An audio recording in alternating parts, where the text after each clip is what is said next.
তোমাদের সাথে শেয়ার করব যে এক প্যাকেট দুধে কিভাবে ভ্যানিলা আইসক্রিম তোমরা বাড়িতেই বানাতে পারবে। তো এখানে দেখো আমি এক প্যাকেট দুধ নিয়ে নিয়েছি, একটা সসপ্যানে এটাকে জাল দেওয়ার জন্য নিয়ে নিয়েছি। হালকা ফ্লেমে প্রথমে আমরা এটাকে জাল দেব, তারপরে মিডিয়ামে দিয়ে পুরো রেসিপিটা রান্না করব। এখানে আমি গ্যাস ফ্লেম মিডিয়ামে রাখিনি, এখন হালকা ফ্লেমে আছে।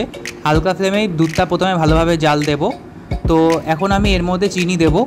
আমি এখানে হাফ কাপ মতো চিনি ইউজ করব, যেহেতু ভ্যানিলা আইসক্রিম মিষ্টি হয়। আমি এখানে হাফ কাপ মতো চিনি ইউজ করছি। তো চিনি দেওয়ার পরে আমি আঁচটা একটু বাড়াবো গ্যাসের, মিডিয়াম ফ্লেমে এটাকে রান্না করব। এবার ভালোভাবে তোমাদেরকে নাড়িয়ে যেতে হবে যতক্ষণ পর্যন্ত দুধের থিকনেসটা একটু বেড়ে না যায়, আর যতক্ষণ পর্যন্ত সাইড দিয়ে তোমরা দেখতে পারবে একটা সর মতো পড়ে যাচ্ছে, ততক্ষণ আমাদের এটা নাড়িয়ে যেতে হবে। তো থিকনেস বাড়ানোর জন্য আমি এখানে আবার 2 টেবিল স্পুন গুঁড়ো দুধ দিয়ে দিয়েছি, তাহলে আরেকটু থিকনেসটা ভালোভাবে আসবে, আইসক্রিমের স্ট্রাকচারটা ভালোভাবে মুখে লাগবে। এর জন্য আমি আরও 2 টেবিল স্পুন গুঁড়ো দুধ ইউজ করেছি এর মধ্যে। এবার আমি ভালোভাবে নাড়িয়ে যাব যতক্ষণ পর্যন্ত দুধটা ভালোভাবে ফুটে না যায়, জাল না হয়ে যাচ্ছে। এখানে দেখো সাইড দিয়ে আমার সর চলে এসছে দুধের। তো এরকমভাবে আমাদের নাড়িয়ে যেতে হবে। আর এখন গ্যাসের ফ্লেম আমরা মিডিয়ামে রাখবো, লো রেখে আমরা তখন চিনি দিয়েছিলাম, এখন মিডিয়ামে এটাকে আমরা ভালোভাবে রান্না করব। এখন আমি এর মধ্যে ভ্যানিলা এসেন্স দিয়ে দেবো। এটা তোমরা যে কোনো স্টোর বা অনলাইন থেকে কিনতে পারবে, 30 থেকে 35 টাকা দাম। এখানে আমি 1 টেবিল স্পুন ভ্যানিলা এসেন্সটা ইউজ করব। তো এখানে আমরা 1 টেবিল স্পুন ভ্যানিলা আইসক্রিম যেহেতু, সেই জন্য ফ্লেভারের জন্য ভ্যানিলা এসেন্সটা দিয়ে দিয়েছি। তো এই চামচটা দিয়ে আমি নাড়িয়ে নেব ভালো করে, সুন্দরভাবে আমাদের এটা নাড়িয়ে যেতে হবে। আর আমার দেখো দুধের স্ট্রাকচারটা ভালোভাবে তৈরি হয়ে গেছে, এই জন্য সাইড দিয়ে সর পড়ে গেছে সুন্দরভাবে। এটাকে এবার মিডিয়াম ফ্লেমে আমরা রান্না করব। মিডিয়াম ফ্লেমে রান্না করব যতক্ষণ পর্যন্ত আইসক্রিমটার থিকনেসটা না চলে আসে, মানে দুধের থিকনেসটা না চলে আসে। দেখো আমার দুধ প্রায় রেডি হয়ে গেছে, কত সুন্দরভাবে থিকনেস চলে আসছে। এটা আমার মিডিয়াম ফ্লেমেই আছে, ঠিক আছে। এবার দুধটাকে ঠান্ডা করে আমাদের মিক্সিংয়ে দিয়ে আমরা এটাকে ফাটিয়ে নেব, যাতে ক্রিমিনেস ব্যাপারটা আসে। আমার কাছে যেহেতু হ্যান্ড ব্লেন্ডার নেই, এর জন্য আমি এটাকে ক্রিমিনেস আসার জন্য মিক্সিংয়ে দিয়ে দিয়েছি। এবার মিক্সিংয়ে বের করে এটাকে আমি কন্টেনার নিয়ে নিয়েছি, একটা কন্টেনারের ওপর ভালোভাবে রেখে দেবো। দেখো দুধটা কত সুন্দর গাঢ় হয়ে গেছে। এবার একটা বাটার পেপার নিয়ে এটাকে ভালোভাবে আমি ওপর দিয়ে দেবো, সুন্দরভাবে দিয়ে দেবো, যাতে ভেতরে কোনো হাওয়া না ঢোকে। তো এখন এটা আমি ভালোভাবে আটকে দিচ্ছি। এটা 12 ঘন্টার জন্য আমাদের ডিপ ফ্রিজে রেখে দিতে হবে। এখন আমি আইসক্রিমের ওপর ডেকোরেশনের জন্য চকো চিপসটা বানাবো, শেয়ার করব বাড়িতেই তোমরা কিভাবে 10 টাকার ওরিও দিয়ে চকো চিপস বানাতে পারবে। আইসক্রিম বানিয়ে আইসক্রিমের ওপর দিতে পারবে, সুন্দরভাবে কেকের ওপর দিয়ে খেতে পারবে। এই যে দেখো, প্রথমে আমি ওরিও বিস্কুটটা থেকে ক্রিমটাকে ছাড়িয়ে নিয়েছি। ক্রিমটা আলগাই থাকে, ক্রিমটা তোমরা এভাবে ছাড়িয়ে নেবে, চামচ দিয়ে আমি ছাড়িয়ে নিয়েছি। ক্রিম ছাড়ানোর পরে এই যে ওরিও বিস্কুট, আমাদের 10 টাকার প্যাকেটে যে কটা ওরিও বিস্কুট থাকে আর কি, সেই 10 টাকা দিয়ে তোমরা বাড়িতে চকো চিপস বানাতে পারবে সুন্দর করে। সেই রেসিপি তোমাদের সাথে আজকে শেয়ার করব। একদম ইজি রেসিপি, ইজিভাবে তোমরা বাড়িতেই আজকে হোমমেড চকো চিপস বানাতে পারবে। এখন আমরা এটাকে মিক্সিংয়ে দিয়ে গুঁড়ো করে নেব ভালোভাবে। মিক্সারে দিয়ে দিয়েছি, মিক্সারে হওয়ার পরে যে এরকম গুঁড়ো গুঁড়ো হয়ে গেছে, দেখো কত সুন্দরভাবে গুঁড়ো হয়ে গেছে, পুরো চকলেট পাউডারের মতো। তোমাদের কোকো পাউডারও কিনতে হবে না। তারপরে হালকা একটু জল নিয়ে আমরা এটাকে ভালোভাবে ফেটাবো, ঠিক আছে। জলের পরিমাণ একদম অল্প অল্প করে দেবে, যাতে ভালোভাবে মিক্সিংটা হয়, যাতে একটু গাঢ় গাঢ় থাকে মিক্সিংটা, চকলেট টাইপের, যেরকম ডার্ক চকলেট যেরকম মিক্সিংটা হয় সেরকম যেন থাকে।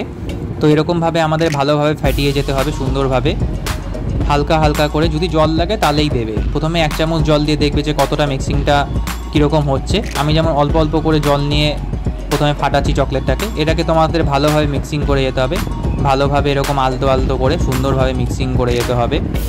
তো তোমরা এই বাড়িতে চকো চিপস বানালে, আইসক্রিম বানালে আইসক্রিমের ওপর দিতে পারবে, কেক বানালে কেকের ওপর দিতে পারবে, তোমাদের বাইরে থেকে আলাদা করে আর কিনতে হবে না।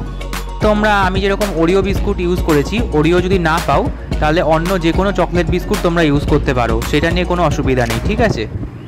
আমাদের এখন স্ট্রাকচারটা প্রায় রেডি হয়ে গেছে। দেখো কত সুন্দর গাঢ় আর ঘন হয়েছে, যেরকম আর কি ডার্ক চকলেট হয়। ডার্ক চকলেট আর কি ওরিও বিস্কুটটা নিলে পরে একটু ডার্ক কালারটা বেশি আসে, সেই জন্যই আমি ওরিও বিস্কুটটা এখানে ইউজ করেছি। যেহেতু পুরোটাই চকলেটের ওপর, চকলেট চকো চিপস হবে, এই জন্য আর কি আমি ওরিও বিস্কুটটাই ইউজ করেছি। ভালোভাবে ফাটানো হয়ে গেছে, দেখো আমার পুরো একদম রেডি, চকো চিপসের পুরো স্ট্রাকচারটা রেডি। এবার তোমরা নেবে একটা ফাঁকা দুধের প্যাকেট, আশা করি সবার বাড়িতেই দুধের প্যাকেট থাকে, এরকম একটা দুধের প্যাকেট নিয়ে নেবে। আমি এখানে মেট্রোর কাউ মিল্ক যেটা ছিল সেটা ইউজ করেছি, ছোটো প্যাকেট ছিল এটা একটা। তো ভালো করে এক সাইড দিয়ে কেটে দিয়েছি। এবার আমি এই যে চকলেটের টেক্সচারটা তৈরি হলো, এই চকলেটের টেক্সচারটা ভরে নিয়েছি। ভরে এবার সুন্দর করে একদম কোনাটার দিকে কাঁচি দিয়ে হালকা করে এরকম করে কেটে নেবে। আস্তে করে কাঁচি দিয়ে কেটে নেবে। তারপরে একটা একটা করে ধীরে ধীরে বাটার পেপার নিয়ে একটা প্লেটের ওপর বাটার পেপার পেতে তার উপরে ধীরে ধীরে এরকম করে চকো চিপসগুলো রেডি করবে। যাদের বাড়িতে বাটার পেপার নেই তারা নর্মাল প্লেটের মধ্যেও করতে পারো, তবে প্লেটটা যেন পরিষ্কার পরিচ্ছন্ন থাকে। তো এরকম আস্তে আস্তে পুরো প্লেট জুড়ে যতগুলো হয় তোমরা এরকম করে বানাবে, ঠিক আছে? দেখো আমার কত সুন্দরভাবে রেডি হয়ে গেছে। এখানে দেখো 1 প্যাকেট ওরিও বিস্কুটে কতগুলো চকো চিপস আমার রেডি হয়ে গেছে। এবার এটাকে আমি ফ্রিজে রাখবো ঠান্ডা হওয়ার জন্য, ঝরঝরে হয়ে যাবে, তাহলে মানে শুকিয়ে গেলেই পুরো ঝরঝরে হয়ে যাবে। দেখো 12 ঘন্টা পরে আমার পুরো আইসক্রিম রেডি হয়ে গেছে। তো আমি যে বক্সটা রেখেছিলাম সেই বক্স থেকে বার করে নিয়েছি, প্লেটে উল্টো করে রেখে এর ওপর দিয়ে আমার যে চকো চিপসটা বানিয়েছিলাম সেই চকো চিপসটা দিয়ে ডেকোরেশন করে নিয়েছি। আর আমার কাছে চকলেট সিরাপ ছিল একটা 10 টাকার পাউচ, সেই চকলেট সিরাপটা দিয়েও একটু ডেকোরেশন করে দিচ্ছি সুন্দরভাবে, যাতে খেতে আরও দারুণ টেস্টি লাগে আর দেখতেও সুন্দর লাগে। তো আমি এইভাবেই আর কি আইসক্রিম বার করার সাথে সাথে এরকমভাবে আমাদের গলা শুরু হয়ে গেছে, যেহেতু গরমকাল সেজন্য এরকমভাবে গলে যাচ্ছে। এখন এটাকে নিয়ে খেয়ে ফেলতে হবে। তো দেখো কত সুন্দরভাবে আমাদের ভ্যানিলা আইসক্রিম রেডি হয়ে গেছে। আর তোমরা এভাবে বাড়িতেও চকো চিপস বানাতে পারবে, যে রেসিপিটা তোমাদের সাথে শেয়ার করলাম। এটা এখন আমার তাড়াতাড়ি গরমকাল বলে গলে যাচ্ছে, মানে ফ্রিজ থেকে বার করার সাথে সাথেই গলে যাচ্ছে। সেই জন্য এটাকে আমি এখন তাড়াতাড়ি সবাইকে সার্ভ করে নিজেও একটু খেয়ে ফেলবো, যেহেতু ভ্যানিলা আইসক্রিম হেভি টেস্ট হয় আর দেখতেও সুন্দর হয়েছে।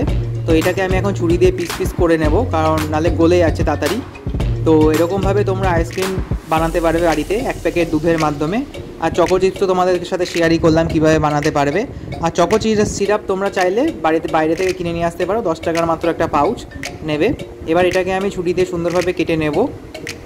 দেখো কত সুন্দর আমাদের দেখতে হচ্ছে, আর সাইডে এরকম চকলেটগুলো গলে গলে পড়ছে, আরও দেখতে সুন্দর লাগছে। এবার এটাকে আমি কেটে নেব হালকা করে। দেখো কত নরম হয়েছে আর সফট হয়েছে, ক্রিমিনেস, এর জন্য হালকা করে ছুরি দিয়ে ঢোকালেই কেটে গেল। মাঝখান দিয়েও কেটে নিলাম। এটাকে আমি প্লেটে তুলে নেব। তো এটাই ছিল ভ্যানিলা আইসক্রিমের রেসিপি। তোমরাও সহজ সরলভাবে বাড়িতে বানিয়ে তৈরি করে খেতে পারবে 1 প্যাকেট দুধের মাধ্যমে। আমার এটা কাটতে গিয়ে স্লিপ খাচ্ছিল, যেহেতু আইসক্রিমটা গলে যাচ্ছে গরমে। তো ভিডিওটা কেমন লাগলো, রেসিপিটা কেমন লাগলো আমাকে জানিও কমেন্টে। আর ভালো লেগে থাকলে চ্যানেলটাকে লাইক করে দিও, শেয়ার করে দিও, সাবস্ক্রাইব করে দিও।